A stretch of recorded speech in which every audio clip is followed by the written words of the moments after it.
आज की वीडियो शुरू करने से पहले, पढ़ाई वढ़ाई करने से पहले मैं आपकी यशी आपको और आपके पूरे परिवार को दशहरे की बहुत ढेर सारी शुभकामनाएं देना चाहती हूँ। तो बस मेरी आप सभी से यही विश रहेगी कि आप इस दशहरे अपनी जितनी भी बुराइयां हैं वो सारी निकाल के फेंक दें। वैसे क्या होता है कि बुराइयां हम सोचते हैं कि हमारे आस पास में हैं, बट ऐसा नहीं है, बुराइयां हमारे अंदर होती है। ठीक है, तो जब तक हम अपने अंदर की बुराइयों को नहीं रिलीज़ करेंगे तब तक हमारे आसपास चाहे जितनी भी अच्छी चीज़ें हैं हमें वो अच्छी चीज़ फील नहीं हो सकती। क्यों? क्योंकि हम खुद बुराइयों से भरे हैं। सो मेक श्योर कि आप अपने अंदर की बुराइयाँ हटा दें। हाँ, थोड़ा मुश्किल होता है बट करना पड़ता है ना। हाँ, तो it's better to release your all बुराइयाँ। एंड चलो आज हम पढ़ते हैं आज की इस वीडियो में। तो आज की इस वीडियो में हम पढ़ने वाले हैं ब्लड कलेक्शन। ब्लड कलेक्शन में पार्ट 1 पार्ट 2 बता चुकी हूँ। आज हम पढ़ने वाले हैं पार्ट 3। पार्ट 3 में हम पढ़ेंगे आर्टीरियल ब्लड कलेक्शन। पार्ट 1 में मैंने आपको कैपिलरी ब्लड कलेक्शन पढ़ाया था, पार्ट 2 में वेनस ब्लड कलेक्शन पढ़ाया था, और आज हम पढ़ेंगे आर्टरी से कैसे ब्लड कलेक्ट करते हैं। ठीक है, ये ना थोड़ा सा टफ है और पेनफुल भी बहुत है, हर किसी को नहीं आता ये। ठीक है, तो आज इस वीडियो में ये ज़रूर देखना, और तुम्हारे यूनिवर्सिटी के नोट जो भी हैं सब तुम्हें मिल जाएंगे, घबराने की चिंता नहीं है। टेलीग्राम व्हाट्सएप ग्रुप जरूर चेक करना डिस्क्रिप्शन में। ठीक है, चलो आज की वीडियो शुरू करते हैं। अब आर्टीरियल ब्लड सैंपल कलेक्शन करना है, मतलब आर्टरी से ब्लड निकालना है। तो इसके लिए जो आपकी साइट ऑफ सैंपल कलेक्शन होगा, मतलब आपको कहाँ से सैंपल निकालना है, ऑब्वियस सी बात है आर्टरी से। बट हम बॉडी की सारी आर्टरी से तो सैंपल निकालते नहीं हैं, गिनी चुनी कुछ ही आर्टरी से निकालते हैं। जैसे कि कौन कौन सी वो कॉमन आर्टरीज हैं। आपकी रेडियल आर्टरी है जो कि यहाँ पर होती है, ठीक है, रेडियल आर्टरी। फिर है फिमोरल आर्टरी। फिमोरल आर्टरी जो आपकी थाई की आर्टरी होती है वहाँ से। ब्रेकियल आर्टरी, ब्रेकियल आर्टरी इधर की तरफ होती है, ठीक है। और है आपकी अल्नल आर्टरी, अल्नल जो ये आपकी लिटिल फिंगर के पास इधर की तरफ आर्टरी होती है, ठीक है। तो इन आर्टरीज से हम आपका आर्टीरियल ब्लड सैंपल कलेक्शन करते हैं, ठीक है। इन्हीं आर्टरीज को प्रेफर किया जाता है। अब इनमें भी कौन सी में को ज़्यादा, ठीक है, तो सबसे ज़्यादा हम रेडियल आर्टरी और फिमोरल आर्टरी को ही प्रेफर करते हैं, ठीक है। सबसे ज़्यादा इन्हीं दोनों को हम प्रेफर करते हैं, ठीक। अब बात होती है हम आखिरकार आर्टीरियल ब्लड सैंपल कलेक्शन करते क्यों हैं, इसका यूजेस क्या है। देखो, इसका यूज़ है तुम्हारा ABG टेस्ट करने के लिए। अब ये ABG टेस्ट क्या है? ABG टेस्ट का नाम होता है आर्टीरियल ब्लड गैस एनालिसिस, ठीक है। जो आपके आर्टरी में ब्लड गैस होती है उसको पूरा एनालिसिस करना। अब कौन कौन से पैरामीटर्स उसमें हम देखते हैं? उसमें हम ऑक्सीजन लेवल देखते हैं, आपके आर्टीरियल ब्लड में ऑक्सीजन लेवल कितना है, कार्बन डाइऑक्साइड लेवल देखते हैं, ठीक है। और क्या देखते हैं? ब्लड का pH देखते हैं, ठीक। ये सारी चीज़ें हम किससे चेक करते हैं? आपके आर्टीरियल ब्लड से, ठीक है। और उस टेस्ट को हम क्या कहते हैं? ABG। ABG का full form arterial blood analysis, ठीक है। अब ये टेस्ट करना है तो इस टेस्ट के लिए रिक्वायरमेंट्स क्या क्या होगी? रिक्वायरमेंट्स मेनली वही होगी जो हम लोगों ने वेनस में पढ़ा था, वेनस सैंपल कलेक्शन में। पहली तो आपको वैसे कुछ कुछ चीज़ें नहीं चाहिए होती हैं, जैसे कि क्या चाहिए यहाँ पे देखो, तुम्हें चाहिए स्प्रिट स्वैब या 70% अल्कोहल स्वैब, ठीक है, या 70% अल्कोहल स्वैब, ठीक। और क्या चाहिए? और चाहिए आपको नीडल या सिरिंज, सिरिंज चाहिए होती है, ठीक। सिरिंज कौन सी हम लेते हैं? Pre heparinized syringe. Pre heparinized syringe का मतलब ये होता है जो आपकी सिरिंज होती है उसमें पहले से ही इसकी वॉल्स पे हिपैरिन एंटीकोगुलेंट लगा होता है, ठीक है। पहले से ही एंटीकोगुलेंट इस सिरिंज में लगा होता है। तो जब आप ब्लड कलेक्ट जैसे करते हैं, ठीक है, वो क्लॉट नहीं होता। जैसे ही आपने ब्लड कलेक्ट किया इस सिरिंज में तो यहाँ सिरिंज में जो भी एंटीकोगुलेंट लगा है हेपेरिन वाला, ठीक है, वो इस ब्लड के साथ मिक्स हो जाएगा और मिक्स होने पे आपका ब्लड है वो क्लॉट नहीं होगा। दूसरी चीज़, ये जिनकी एनालिसिस आपकी को करनी है उसका जो भी लेवल है या रिजल्ट है वो क्या एरर ना दिखाए, ठीक है। इसीलिए हम सिरिंज में ही पहले से हेपेरिन लगा देते हैं, मतलब एक एंटीकोगुलेंट लगा देते हैं, जिससे कि हमारा जो भी रिजल्ट है उसमें कोई भी एरर ना आए। दूसरी चीज़, हमारा ब्लड क्लॉट ना हो, ठीक है। तो आपको सिरिंज कौन सी यूज़ करनी होती है? प्री हेपेरिनाइज्ड सिरिंज, ठीक है। तो इतनी चीज़ों की ज़रूरत आपको पड़ती है। और अगर जैसे आपको सपोर्ट देना है तो सपोर्ट के लिए आप कोई भी चीज़ जैसे बॉल यूज़ कर सकते हैं या टॉवल यूज़ कर सकते हैं, अभी मैं बताती हूँ, ठीक है।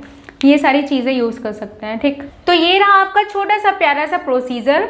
इसमें आपको क्या करना होता है, सबसे पहले जहाँ से भी आपको ब्लड लेना होता है वो साइट आपको सेलेक्ट करनी होती है। फॉर एग्जांपल मुझे रेडियल आर्टरी सेलेक्ट करनी है। रेडियल आर्टरी सबसे पहले जान लो होती क्या है, देख लो, ठीक है। ये आपके रिस्ट है, ठीक है। थंब साइड, ये आपका थंब है ना, थंब साइड यहाँ पर जो आर्टरी होती है वो आपकी कहलाती है रेडियल आर्टरी, थंब की तरफ, ठीक। वही जो आपकी लिटिल फिंगर की तरफ आर्टरी इधर की तरफ होती है वो आपकी अल्नर आर्टरी होती है, ठीक है।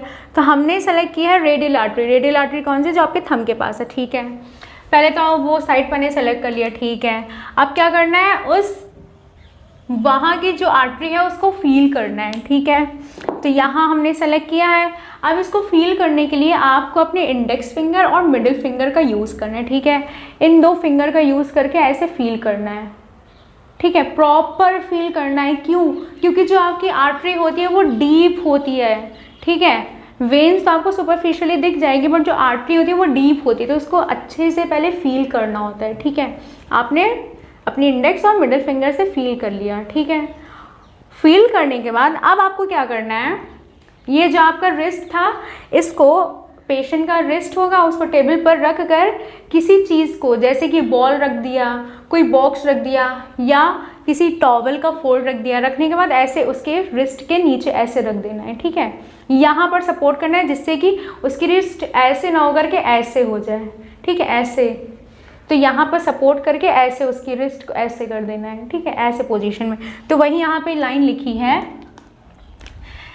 Extend the wrist bye supporting with ball या टॉवल फोल्ड, ठीक है। उसकी रिस्ट के नीचे आपको या तो बॉल रख देनी है या तो कोई टॉवल फोल्ड रख देना है, जिससे कि उसकी रिस्ट का पोजीशन ऐसे बना रहे, तना रहे, जैसे कहते हैं हिंदी में, ठीक।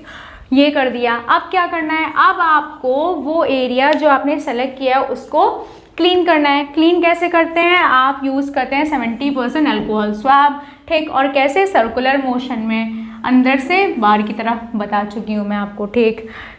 क्लीन कर दिया। फिर क्या करना है, ड्राई होने के लिए थोड़ा सा वेट करना है, ठीक है, ड्राई होने देना है, ठीक। ड्राई हो गया। अब आपको क्या करना है, आपकी जो प्री हेपेरिनाइज्ड वाली जो सिरिंज थी, हाँ, उसको अब यूज़ करना है। उसको आप क्या करेंगे, आपने फील कर लिया आर्टरी, यहाँ पर आर्टरी है, ठीक है। यहीं पे फिंगर रख के जो आपकी सिरिंज होगी, सिरिंज की नीडल को इंसर्ट करेंगे, ऐसे इंसर्ट करेंगे, ठीक। तो जो एंगल होगा वो एंगल आपका बनना चाहिए लगभग 30 to 45 डिग्री एंगल, ठीक है। यहाँ और सिरिंज के बीच का जो एंगल होना चाहिए वो लगभग 30 to 45 डिग्री एंगल होना चाहिए। उस एंगल में आपको नीडल को इंसर्ट करना है, ठीक है। इंसर्ट करने के बाद अब क्या करना है, जैसे ही हब में आपको ब्लड अपीयर हो जाएगा, ठीक है, जैसे अपीयर हो जाएगा, मैंने वेनस वाले में भी पढ़ाया था, अपीयर होगा, आपको क्या करना है, सिरिंज की पिस्टल को पीछे खींचना है धीरे धीरे और ब्लड ले लेना है जितना भी रिक्वायर्ड होगा, ठीक है। ब्लड लेने के बाद अब आपको क्या करना है, तुरंत जिसमें भी आपको ट्रांसफ़र करना है, यहाँ पे देखिए लाइन लिखी है, transfer the sample as soon as possible.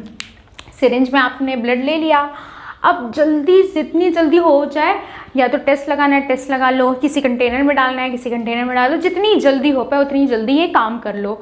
Syringe से जिसमें भी तुम्हें ट्रांसफ़र करना है वो काम ट्रांसफ़र कर दो, ठीक है।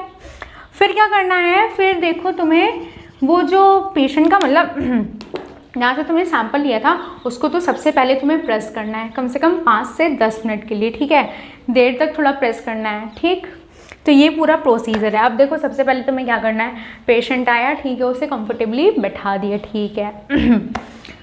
अब क्या करना है, जो भी साइट है उसे सेलेक्ट कर देनी है, ठीक है। फॉर एग्जाम्पल हमने रेडियल आर्टरी सेलेक्ट की है, ठीक है। रेडियल आर्टरी में अब क्या करना है, हमें फील करना है अपनी 2 फिंगर से, ठीक है। इन 2 फिंगर से फील करना है, ठीक है। फील कर लिया, फील हो गया, उसे पोजीशन ऐसे करना है, उसके नीचे कोई भी बॉल या बॉक्स या कोई भी टॉवल लगा देना है, ठीक है, जिससे कि उसकी जो रिस्ट है वो तनी रहे ऐसे, ठीक है। ये काम भी हो गया। अब क्या करना है, क्लीन करना है। क्लीन करने के लिए 70% अल्कोहल स्वाब लेना है, ठीक है। क्लीन कर लिया सर्कुलर मोशन में, ठीक है। सूखने देना है, सूख गया। अब जो आपकी नीडल होगी, सिरिंज होगी, जो प्री हिप्रोनाइज्ड सिरिंज होगी, ठीक है, उसको यूज़ करना है, अनकैप करना है, फिर इंसर्ट कर देना है, ठीक है। आर्टरी में इंसर्ट कर देना है। कितने डिग्री एंगल पे, 30 to 45 डिग्री एंगल पे, ठीक है। जैसे ही ब्लड हब में आ जाएगा, आपको पिस्टन पीछे खींचनी है धीरे धीरे, ठीक है। ब्लड फिल हो गया, फिर क्या करना है, नीडल निकाल लेनी है। वो एरिया कम से कम 5 से 10 मिनट तक प्रेस करना, और जो आपने सैंपल लिया होगा सिरिंज में, उसको तुरंत जिसमें भी ट्रांसफ़र करना है कर देना है, ठीक है। तो ये पूरा प्रोसीजर है, बहुत ही इजी प्रोसीजर है। अब यहाँ पर बात उठती है, जो हम सिरिंज यूज़ करते हैं उसका थिकनेस कितना होना चाहिए। थिकनेस को हम गॉज के नाम से यूज़ करते हैं, ठीक है। तो अडल्ट के लिए जो आप सिरिंज यूज़ करते हैं उसकी 20 गॉज की थिकनेस होनी चाहिए। गॉज का मतलब होता है कि ये जो आप नीडल यूज़ कर रहे हैं, ठीक है, इसकी थिकनेस कितनी है। इसकी थिकनेस लगभग 20 गॉज होती है। आज का सबसे बड़ा सवाल और सबसे अच्छा सवाल, why arterial blood is collected. हम आर्टीरियल ब्लड को क्यों कलेक्ट करते हैं। तो आर्टीरियल ब्लड मैंने आप लोगों को अभी बताया कि हम ABG टेस्ट करते हैं। ABG मतलब arterial blood gas analysis. Blood gas analysis मतलब O2, CO2 लेवल, साथ ही साथ ब्लड का pH, ठीक है, और जो बाइकार्बोनेट लेवल होते हैं उनको भी हम डिटेक्ट करते हैं, ठीक है। ये सारी चीज़ें, तो ये सारी चीज़ें किससे जुड़ी हुई हैं, रेस्पिरेशन से, मतलब ऑक्सीजन इनहेल करते हैं, कार्बन डाइऑक्साइड रिलीज करते हैं। तो ये देखते हैं कि पेशेंट को कोई रेस्पिरेटरी डिजीज़ तो नहीं है, ये देखने के लिए हम ABG टेस्ट करते हैं। अब ABG टेस्ट करना है तो आपको ब्लड कौन सा लेना पड़ेगा, आर्टीरियल ब्लड, तो इसलिए करते हैं, ठीक है। दूसरी चीज़, मॉनिटर पेशेंट ऑन वेंटिलेटर। जब कोई पेशेंट वेंटिलेटर पे होता है तो हम उसको टाइमली देखते हैं, ठीक है। तो टाइमली चेक करने के लिए हम उसका क्या करते हैं, ABG टेस्ट करते हैं, ठीक है। तो ये हो गया। और क्या करते हैं, SS एसिड बेस इम्बैलेंस। मैंने आप लोगों को बताया ABG टेस्ट में हम क्या करते हैं, pH भी देखते हैं, ठीक है। तो अगर किसी पेशेंट के एसिड बेस इम्बैलेंस होगा तो उसको हम कैसे डिटेक्ट करेंगे, ऑफ कोर्स ABG टेस्ट के थ्रू। ABG टेस्ट के थ्रू आपको अब क्या चाहिए होगा, आर्टीरियल ब्लड, ठीक है। तो इसलिए हम कलेक्ट करते हैं, मतलब एसिड बेस इम्बैलेंस को डिटेक्ट करने के लिए कलेक्ट करते हैं। नेक्स्ट, बहुत ही ज़्यादा अगर किसी पेशेंट का क्रिटिकल केस है तो भी हम क्या करते हैं, ABG टेस्ट करते हैं। ABG टेस्ट के लिए आपको क्या चाहिए होता है, आर्टीरियल ब्लड सैंपल चाहिए होता है, ठीक है। तो आज के लिए बस इतना ही, बहुत ही सिंपल सा छोटा सा टॉपिक था। और पहले की वीडियो अगर नहीं देखी तो पार्ट 1 पार्ट 2 मैं ऑलरेडी अपलोड कर चुकी हूँ, जाकर ज़रूर देखना। मैंने पूरा हेमाटोलॉजी का प्लेलिस्ट बना दिया है, प्लेलिस्ट का लिंक आपको डिस्क्रिप्शन में मिल जाएगा, ठीक है। लिंक सब कुछ मैंने अपलोड कर दिया है, तो चाहिए ज़रूर देखिए। नोट्स भी आपको वहीं से मिल जाएंगे, टेलीग्राम और व्हाट्सएप ग्रुप से। Till then bye bye and keep supporting, keep sharing. Video जितना ज़्यादा हो सके ना शेयर कर दो। हाँ, दशहरा है, कुछ तो करो, कुछ तो मिठाई तो खिलाई नहीं, हाँ, तो वीडियो ही शेयर कर दो, ठीक है। चलो बाय बाय।